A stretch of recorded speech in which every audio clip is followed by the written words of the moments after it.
Perkenalkan, nama saya Lutfi Hanafadiah. Di sini saya akan menjelaskan tentang teknik analisa bahan hayati. Tonton sampai akhir video ya. Analisa bahan hayati adalah proses pengujian dan evaluasi terhadap bahan-bahan yang berasal dari organisme hidup seperti tumbuhan, hewan, mikroorganisme, atau produk turunannya. Analisis ini bertujuan untuk memahami komposisi, struktur, sifat fisikokimia, serta aktivitas biologis dari bahan tersebut. Teknik analisa bahan hayati, khususnya metabolit, umumnya dibagi menjadi dua kategori utama.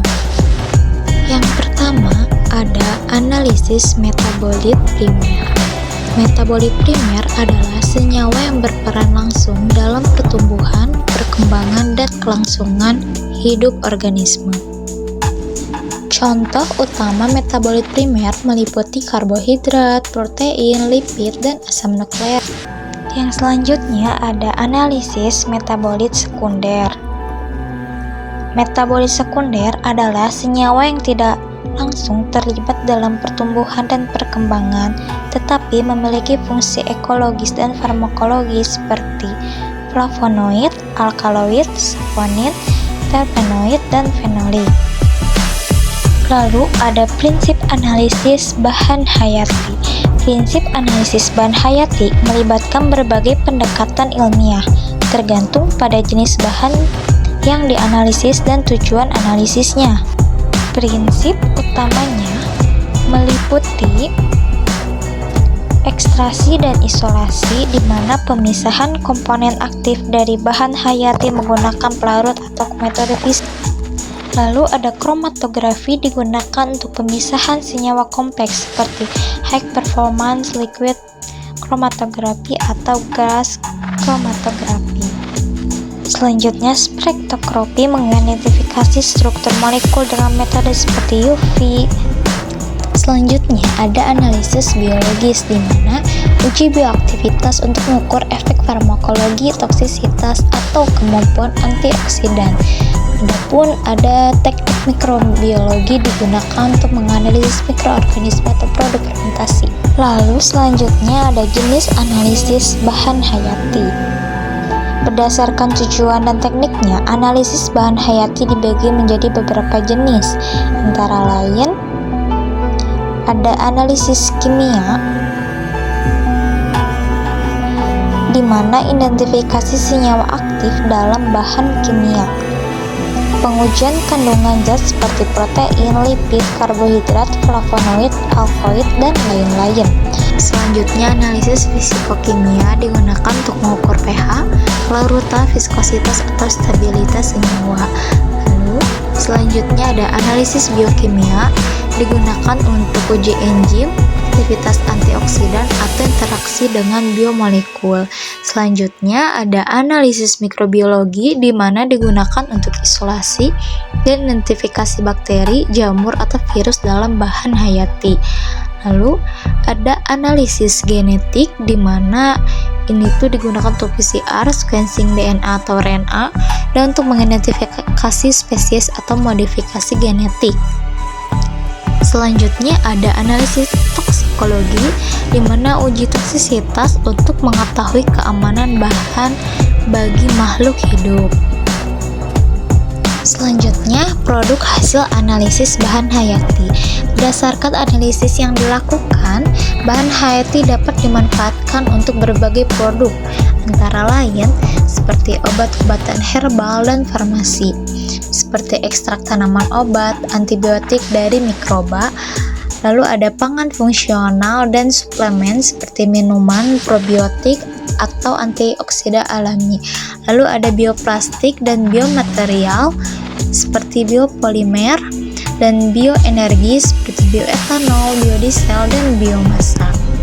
Ada kosmetik alami atau produk skincare berbasis ekstrak tumbuhan. Lalu ada pengaplikasian dari analisis bahan hayati. Analisis bahan hayati banyak digunakan dalam berbagai bidang. Ada industri farmasi digunakan untuk pengembangan obat dari bahan alam dan uji klinis.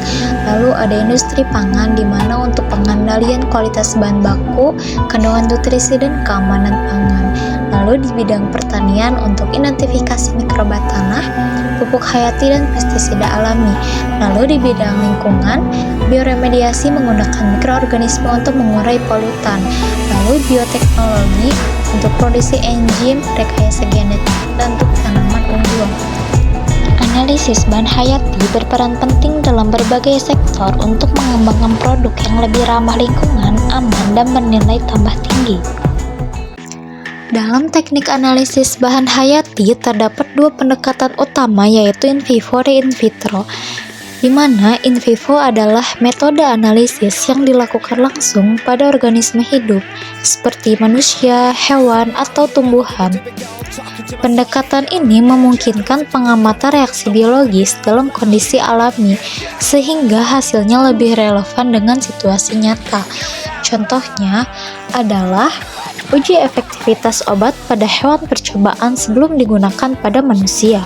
Sementara itu, in vitro adalah metode analisis yang dilakukan di luar organisme hidup, biasanya dalam kondisi laboratorium seperti dalam tabung reaksi atau cawan Petri.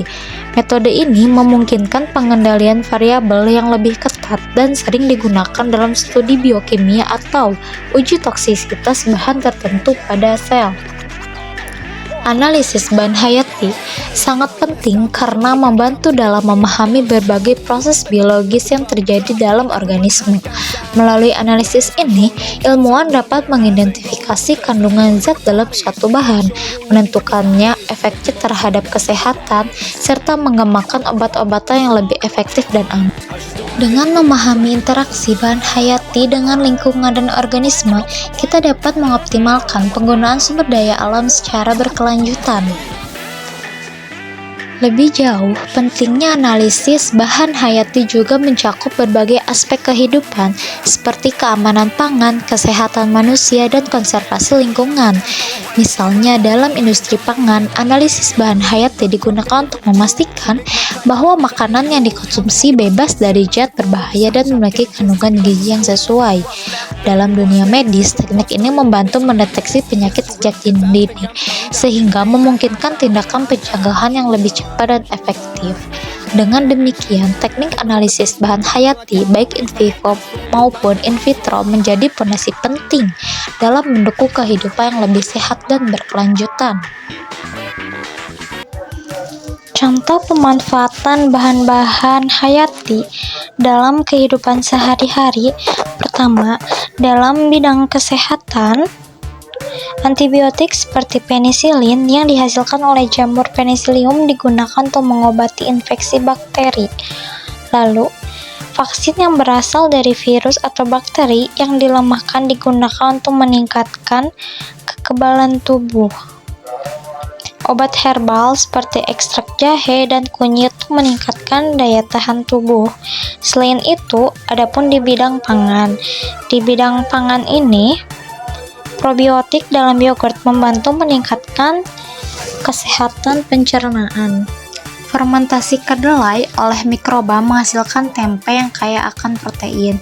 Selain itu, pewarna alami beta-karoten dari wortel digunakan oleh makanan sebagai pengganti warna sintetis. Lalu ada di bidang pertanian. Ada pupuk hayati yang mengandung bakteri penghambat nitrogen membantu meningkatkan kesuburan tanah. Lalu ada pestisida alami dari ekstrak nimba digunakan untuk mengendalikan hama tanpa merusak lingkungan. Lalu di bidang lingkungan, bioetanol yang dihasilkan dari fermentasi tebu digunakan sebagai bahan bakar alternatif. Dengan pemanfaatan yang luas, bahan hayati memainkan peran penting dalam berbagai aspek kehidupan manusia baik dari sisi kesehatan, pangan, pertanian, maupun lingkungan.